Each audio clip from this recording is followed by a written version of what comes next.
silver hatch. In the workshop, Rory and his friends were all fast asleep. Well, almost all of them. "Rise and shine, Rory," whispered Cece. "Coming for a spin, or is Rory a little sleepyhead?" she teased as she rolled quietly out of the workshop. "Me?" asked Rory, stifling a yawn. "We'll see who's a sleepyhead. Race you." And with that, the pair zoomed off round Silver Hatch race track. Across the track, Big Chris was getting up too. He was looking for his most favorite thing in the entire world, his donut. "There you are, my beauty," he said, holding up the donut and licking his lips. "But there's no room for you in my lunchbox." Big Chris looked down at his already full sandwich box. "Sorry sarnies," he said, throwing them out of the box and replacing them with the donut. "Oh, I can't wait till lunchtime." Cece and Rory were far too busy racing around Silver Hatch to worry about lunch. They zoomed down the straights, squealed around corners and leapt over Tummy Turn Bridge. "Catch me if you can, Rory," called Cece. "I will," said Rory. "Just you wait and see." Just as Cece thought she had the race sewn up, Rory inched ahead of her. But he was going too fast to see Hairpin Bend ahead. "Whoa-wah!" Rory yelled as he spun off the track. He crashed through the tire wall and into a big muddy puddle. "Urgh!" said a very muddy, very unhappy Flash, who had been watching the race. "Rory," called Cece. "Are you all right?" Rory tried to drive out of the mud, but his wheels just whizzed around and around. "No, I'm stuck," he moaned. "Don't worry," yelled Cece as she sped off. "I'll go and get Big Chris." "Spanner," said Big Chris. He was hard at work and Molcom was doing his best to help.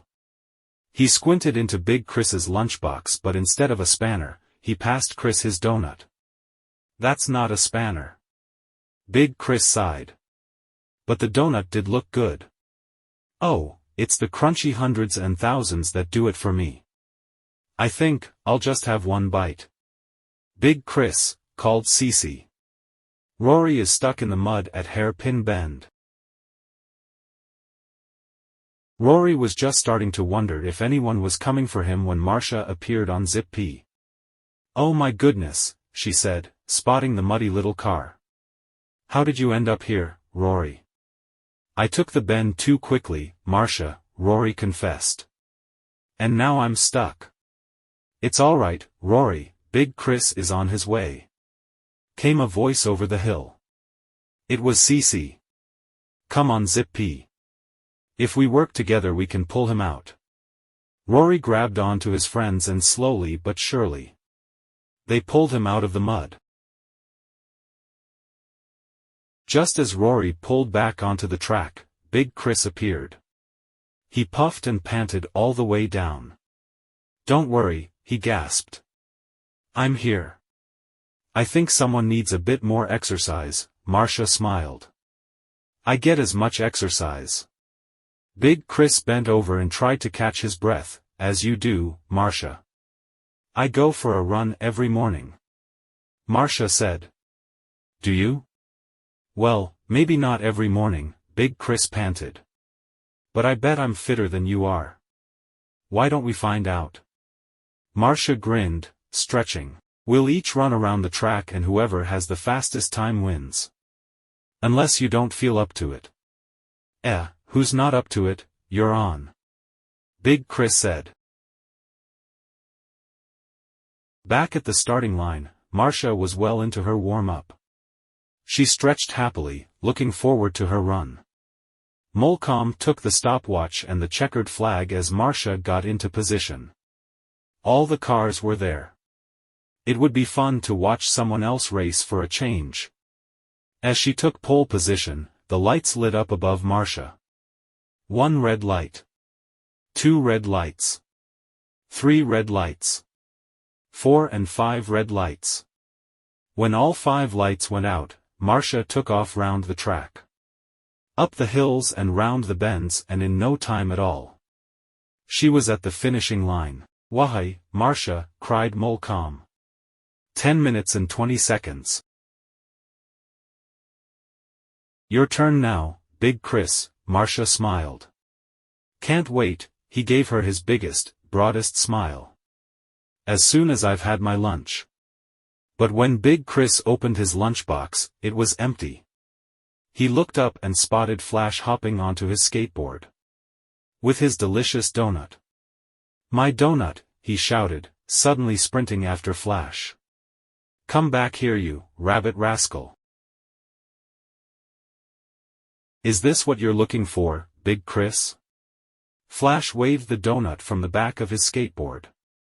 But Big Chris was not about to give in and lose his precious pastry. He chased Flash all around the track, not even pausing for breath. Soon, they were almost back at the finish line, where Flash had a spectacular crash. Everyone was cheering Big Chris on, and without even realizing, Big Chris had completed the race. "That's mine, you rotten rabbit," Big Chris shouted at Flash. He tried to grab the donut as it flew out of Flash's hand, and slipped to the ground. 10 minutes and 15 seconds, announced Molecom. "Big Chris is the winner." "Congratulations, Big Chris," grinned Marsha. "Yay," cheered Rory. "Nice one, Big Chris." "Thanks, Rory," sighed Big Chris, eyeing his ruined donut. "But look at this. It's so dirty. I'll have to throw it away." "Have one of my sandwiches instead," said Marsha as she offered Big Chris a healthy lettuce and tomato sandwich. He took it, looked at it, sniffed it, and then took a little bite. That's tasty, that is," he grinned, munching away. And so, after a hard morning's exercise, Big Chris filled up his tank with a healthier type of fuel. Name, Big Chris. Home, Rusty the Kura van.